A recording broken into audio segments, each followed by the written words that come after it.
We already know that the tech industry sometimes have not that many women as we will like. So maybe you can share out with us some experiences and lessons, of course, that you have learned collaborating with a female colleague. Absolutely. I'm probably very spoiled, right, in working with women in technology because I coming from IBM, a company who had the first female vice president in the 1940s of the past century. So there's a track record of absolutely being trying to push, and I'm saying trying to push equality, right? There's always issues, there's always problems. And then if you go into the details, you will have stories of people, I had the same job as this guy and I was paid less. But what it boils down is that when there's a situation where you need to promote a climate of equality. And in some cases, it has to come from the top down. My guest today is Jose Pedro Moro, an inspiring startup mentor and advisor advocating for gender inclusion, diversity, and empowerment in the tech industry. Our conversation got into the challenges and opportunities for women in tech, emphasizing the importance of creating inclusive environments where everyone can thrive. He shares his insight on how biases and societal perception can get in the way of women in STEM, progress careers, and the crucial role that supportive policies and societal changes play in promoting gender equality. He highlights the power of collaboration and workplace support in fostering a culture of empowerment. So please grab a cup of coffee and feel comfortable to join us and listen to some strategies to overcome obstacles and inspire positive change, making the tech industry a more inclusive and supportive space for all. Welcome one more time to the Brilliantly Branded podcast. So welcome one more time to the Brilliantly Branded podcast. One thing that I always love is tell to my audience what we are. And this time I have to say that women empowerment is not just about women. It's about all those people that can come and collaborate and teach and give us the tools to really feel empowered. Today, my guest actually is part of this combination. He is a very good friend of mine with who I have been having those conversations where you realize how important it is that men come to the equation to understand what is happening outside, what is happening about the way that we are living all together. My guest today is passionate about technology. We have been founded ourselves in the world of startups, where he have been working and supporting startups to grow in many different ways. He have been part of the IT world as well. He have been working with a big multinational like IBM. He have been working in e-commerce, in software, in sales, in marketing. Well, I think I can be short in the description of him. And I just wanted to invite you, Jose Pedro, welcome to the Brilliantly Branded podcast. And first and foremost, of course, could you introduce yourself, please? Absolutely, and thank you for having me. I'm so happy to finally make it to your podcast. As you said, I've spent all my career in technology. I started even before I finished my studies in IBM. I've done most of my career except for a couple of years where I left in the middle to do something completely different. But I was lured back because I really like the technology environment.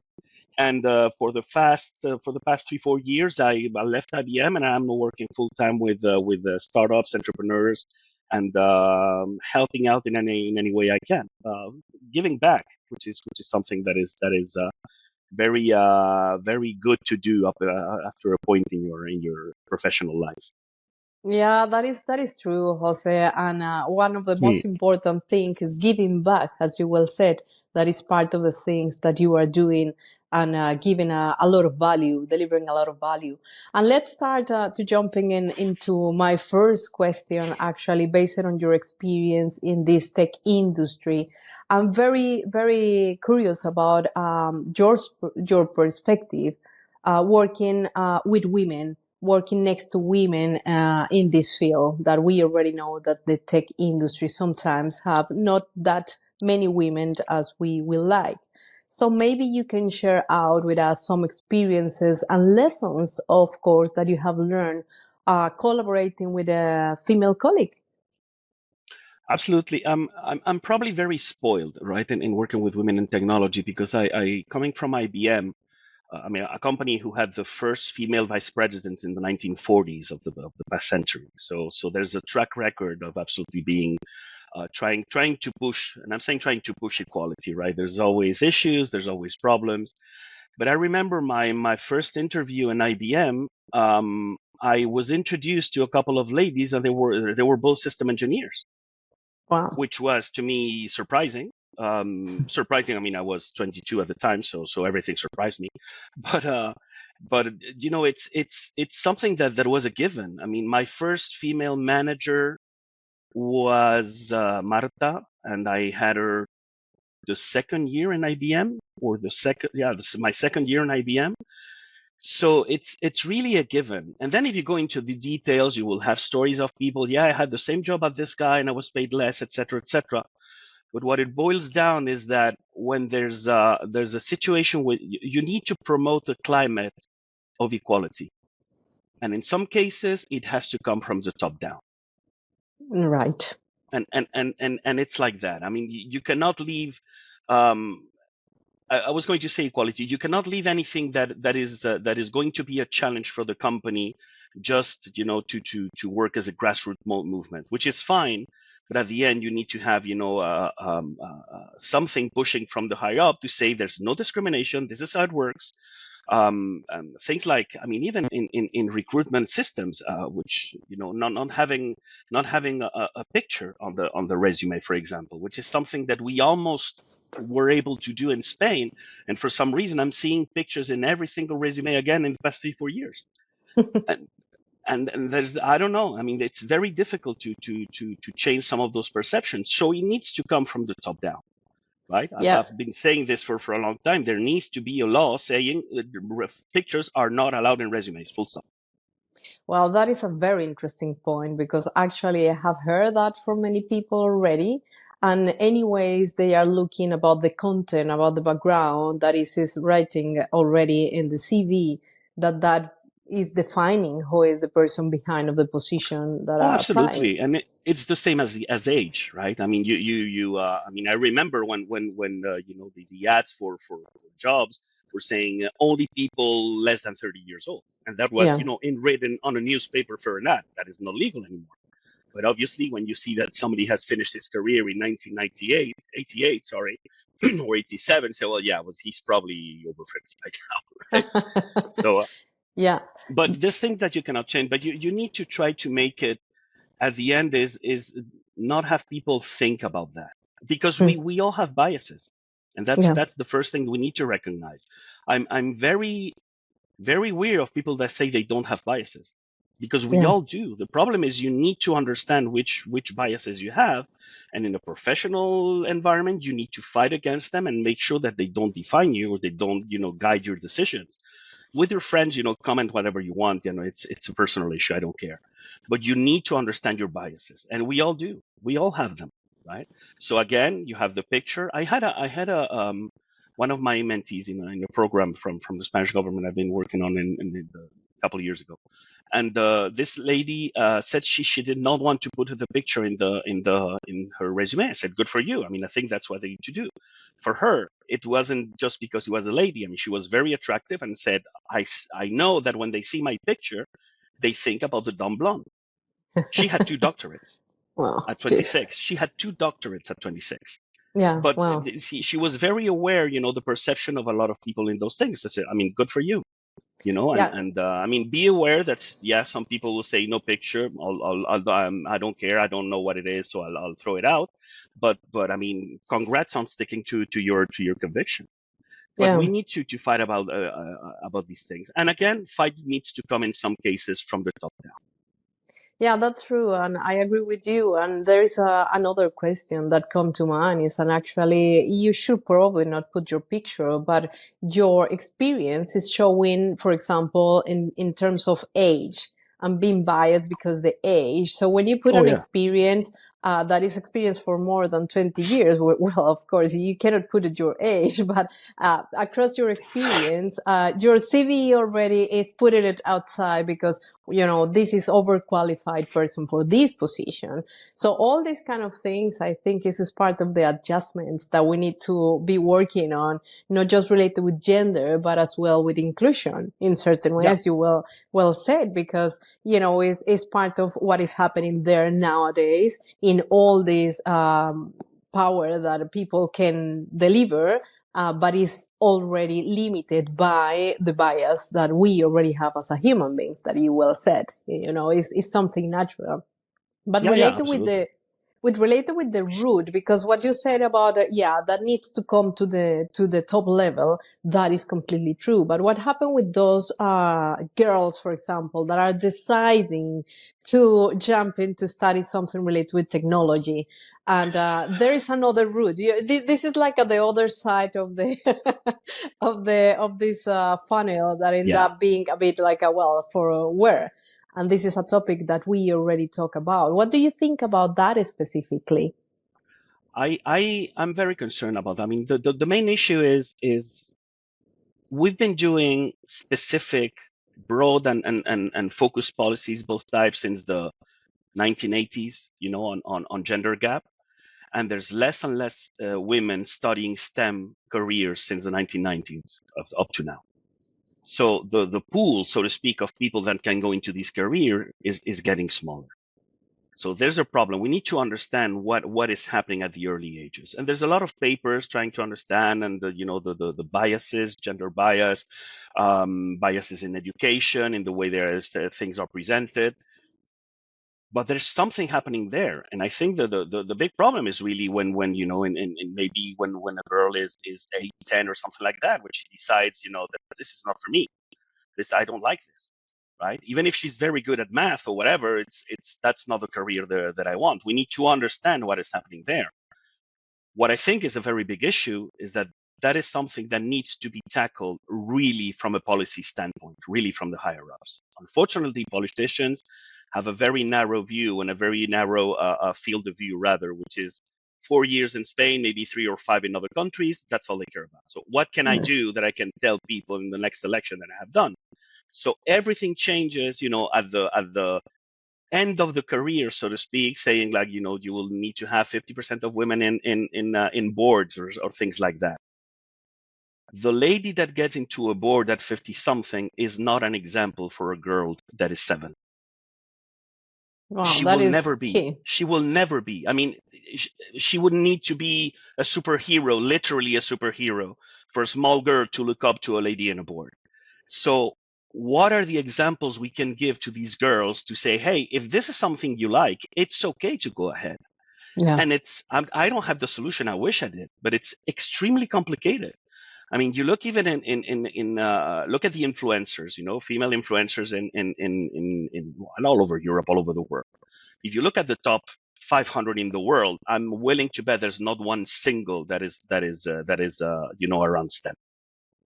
I hope I'm I wrong. don't have that information, but I probably don't know, you're but I'm right. sure it's another type of influencer. Good for them. I'm happy they can make a living out of what they like.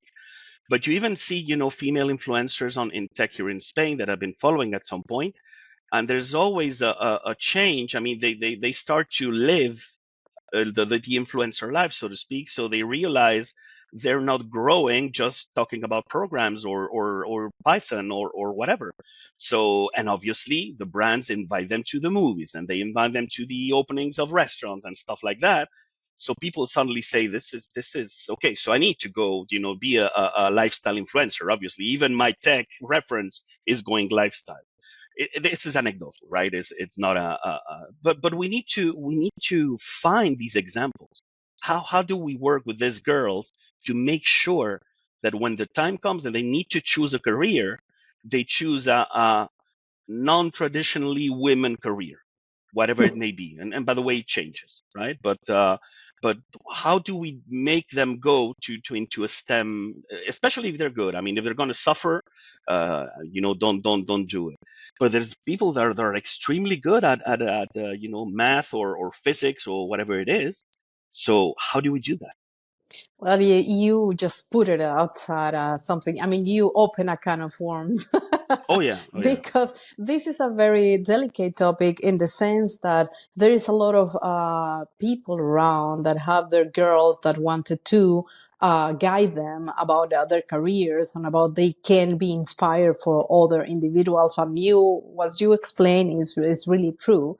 And part of my question will be, and based on this own journey that you have been living, what you have to probably unlearn as an adult to really make this relationship with the girls and with the people that is going to manage the future, to convince them to go in and jump into these careers.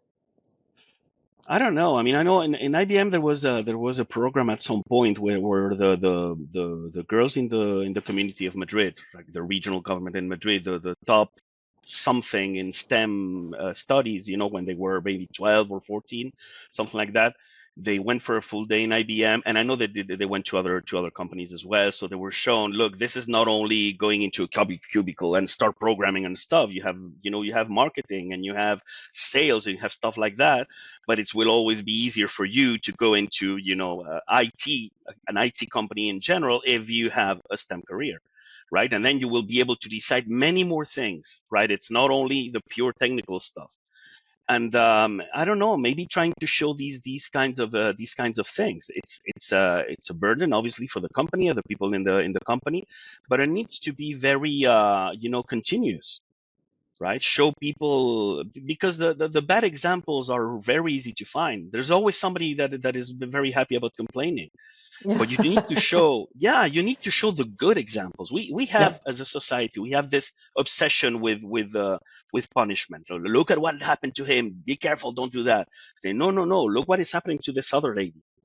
She's happy in her career and she's doing this, and now she's traveling all over the world, and she happens to be a systems engineer, right? So you don't have to only go to restaurants to go to Dubai, right? You can go because you're on assignment or whatever, Yeah. right?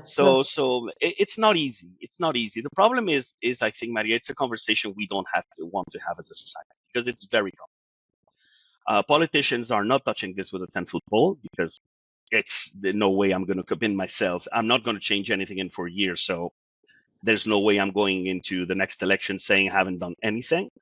So at the end, you end up not working with the lower levels, the education levels, Mm. right? So I'm not sure. I'm not sure what the right way. The open doors policies for companies, explaining, be more open about what it entails. But it's true that if you look at the studies and everything, there's the one of the biggest issues is the self perception of girls, as their in regards to their ability to work or to study that kind of STEM in general. Yeah. Even if they're good, they feel they're not good enough, or it's not for them or whatever, at a very early age. So I don't know. There's probably more a sociological study that needs to be done, or maybe even psychological. I have no idea. But we need to understand what is happening, because if ladies in women in tech keep declining, at the rate they are now, we are going to have a very big issue of diversity in 10 years. A very, very big issue. Yeah, we need to understand what is happening, as you well said. And Yeah. part of that is we as an individuals need to be aware about what is happening. And that is the awakening that we need to really put in place.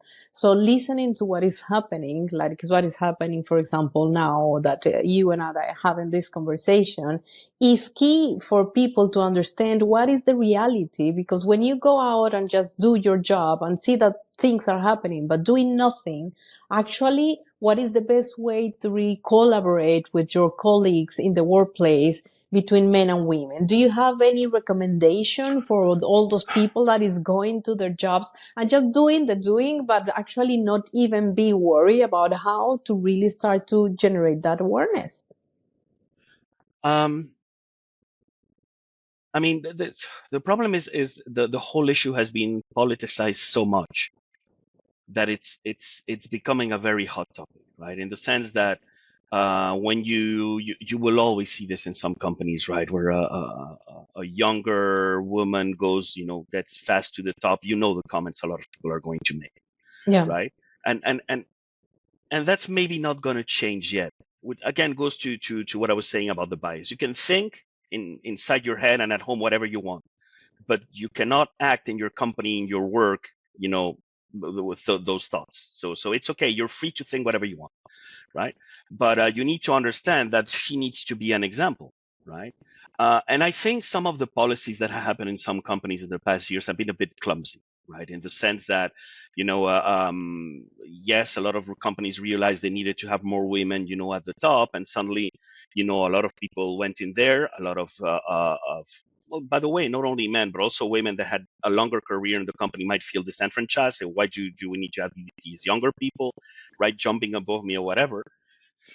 So that's another issue in communicating the reasons to do these things, right? These programs should not be a secret. You need to understand to let everybody know in your company that that is what you're going to do.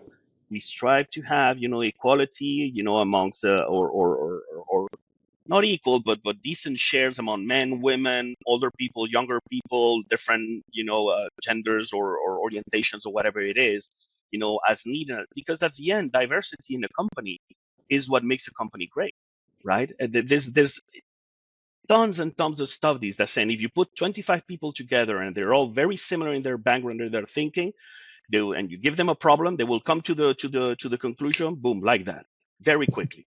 Often wrong one, but they all agree that is the conclusion. If you put a diverse group to work towards the same problem, it will take longer. They discuss it and they change it. No, but I think whatever it is, and it takes them longer, but usually the answer is the correct Yeah, that's one, true. right?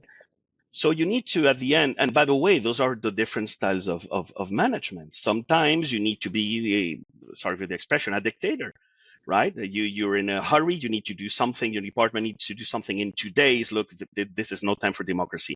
You do this, you do this, you do this, you do this. We reconvene in 2 hours and we put everything together. But in other times, you need to ask people, what do you think? Is this the right way? Have you talked to somebody or whatever? So it needs to be a climate inside the company that normalizes these things. Again, Yeah. I think I'm completely spoiled by being in a company such as IBM. And by the way, it's not only IBM. I'm sure the Microsofts and the Googles and whatever's of this world have very similar policies. That there's in general not a very big issue of having women, growing in the ranks of the company. But if you go to second tier and third tier companies by revenue, I'm not saying by quality. Sometimes it's more and more difficult, Yeah. right? And you will see it in some types of sales. No, this a lady cannot make this sales because this is it's a guy's world, and you need to go. And so, yeah, It's it's a it's reality. uh Yeah. Yeah. It's it's a something that is reality. happening. Yeah. The thing is, what is happening, because this is happening in companies, but you are as well part of the startup world. Hmm. And I'm very curious because, I mean, the startup world in Spain, that is a big one, really representative, in the environment, how women have been behaving there, because I have been a lot of successful women around the startup, Yeah. environment in Spain, especially. But how do you see that? And how do you think that women are behaving there to belong to that environment successfully?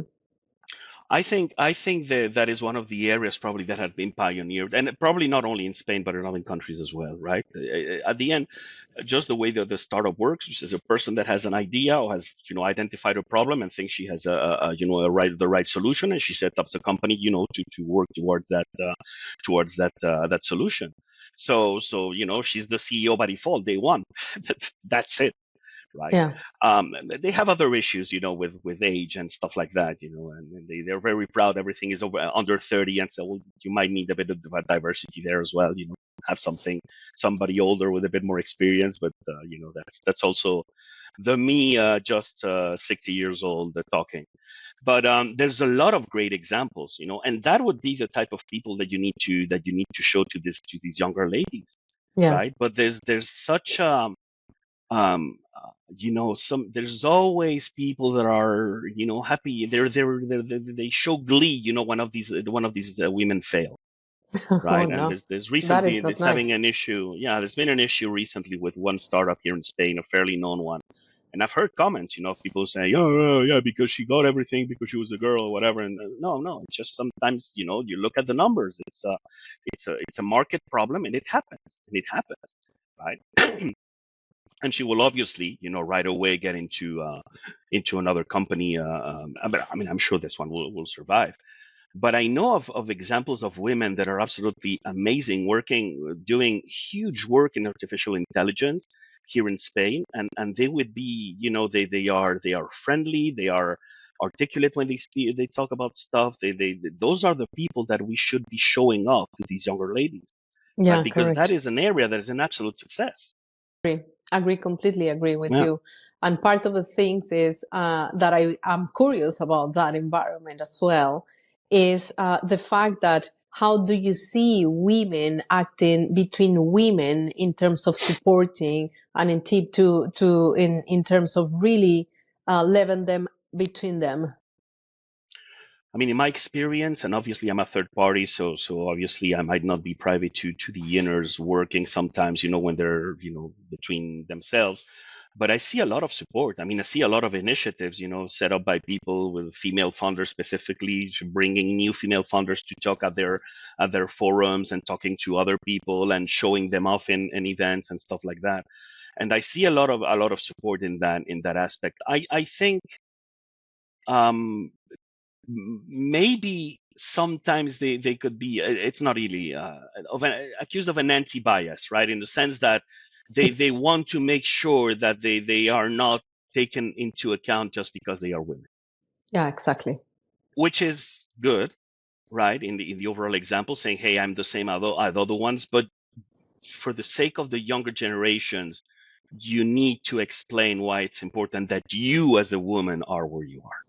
Exactly. What is your talents, Yeah, basically? and I understand it's a problem because you have one message maybe for the 7 or 8 years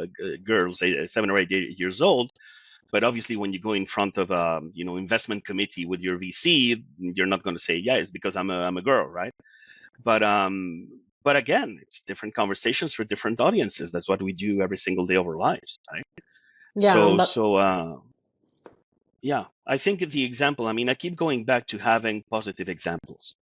yeah, no, and I really appreciate that because I see how you have been part of the startup world and as well supporting a lot of women. I know some startups that you are supporting.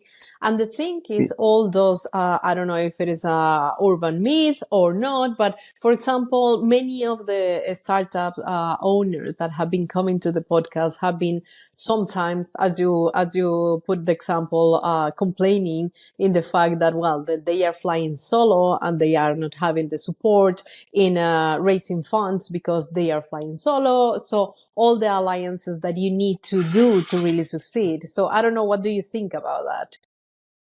So it's a complex topic, right? But overall, I would say that most investors are looking more at the numbers, especially, depending, it might be depending on the stage, depending on the company or whatever. But if the numbers are solid, and the projections are solid and the growth is what is expected, I don't see an investor saying, I'm not giving you your seed money because you're a girl. Mm-hmm. Good. Um, the thing is there's some specific funds, geared toward female funders, which might be a good thing. But obviously, if every single female funder goes to those funds, then they compete among themselves. Exactly. And I'm sorry, if I need 100,000 euros and I'm getting them, and you need to not get them, so I get my money, I'm gonna say you're bad because I need to have my money for my company, for my people, for my growth, or whatever it is. Right. So but that's the day to day work. What I would encourage maybe is to work together. I mean, get together, create groups, influence groups as trade associations, the female funders in startups in Netherlands, in Luxembourg, in France, in whatever it is. And I'm sure there's already 5 or 10 in every single country, right? Because that's something that is. But again, work with other trade groups. Like, make sure Yeah. you are working with other trade groups. I mean, grow. That is very interesting what you just mentioned, Jose Pedro. And actually, part of the things that are happening in the real life is how we, as well as a women, create those alliances or collaborate together in order to get even more. That is part of the things that I see that are happening. You know, sometimes we are thinking or acting in certain way that is not really honest in the sense that this person is going to remove what is going to be for me. I mean, removing the cherry of the cake, basically. And there is a problem. You will have any advice to give it to all those women that are thinking this way? I mean, they in some stages they will be right to think about this way. Again, if there's 3 slots to pitch for one ticket of 100,000, so they are competing. Yeah. Right, but that is part of the world, right? That is what I say is we need, in those cases, we need to forget about women, men, whatever it is. It's, let the numbers talk. But maybe you need to give more confidence to, and it's probably true. There's some investors that have maybe because there'd be more startups in the past, created by men that are, there's more investments in male-led companies than women. So create your groups. I mean, build them together. Bring these guys into your team of female founders to say, let us show you our companies, right? Share the contacts and stuff like that, which I know is very difficult at times, right? It's almost wishful thinking in some cases, but I mean, be more open, right? Yeah. Because if we don't give an example, if we believe in this and we don't share with it or lead with example rather, there's no way we can ask other people to do it. Lead with example. I Yeah. love that, and I will keep with this. I will keep this with me because it's really something that we need to put in practice and generate this awareness about what is happening. I don't know if you want to add something else, Jose, to this No, I would conversation. say, I mean, is back to what we were saying. I mean, find the good examples, give them early to the girls, support them, in their work, when they're 7, 8, 9, 10, 11, 12, and are about to do the decision where they are going to go with their lives. And a lot of them just completely discard anything that is technical, right? Except maybe biology or something like that. But I'm talking hard STEM, right? So what can we do to support them in those cases? Like, talk to them, show them there are people that are extremely successful and happy, and working in those environments. It doesn't need to be boring, and that doesn't need to be terrible. It's not a cubicle inside a dark room, where you are 12 hours per day coding or stuff like that. There are other roles in STEM that you can do, but it will be easier for you if you have a STEM career, because then you have your field wide open to do whatever you want. Yeah, that's true. That's true. Very Yeah. wise advice. And I really appreciate the time that we spent together. Thank you very much for sharing all those things, your experiences, and for giving us a lot of food for thought, basically, that is part of what you just said. Always happy to share, Maria. Thank you very much for having me. Thank you. We hope you have been inspired by this content and join us for future episodes of the Brilliantly Branded podcast. We will continue exploring the power of branding and the stories behind successful brands. And remember, if you know a woman who has built a successful brand with a unique approach and a story to share, please refer them to our podcast. We would love to learn from their experiences and share their story with our listeners. Stay tuned for most episodes of Brilliantly Branded, and don't forget to follow us on Instagram, LinkedIn, on our YouTube channel for more branding insights and women empowerment. Until the next episode, ciao ciao.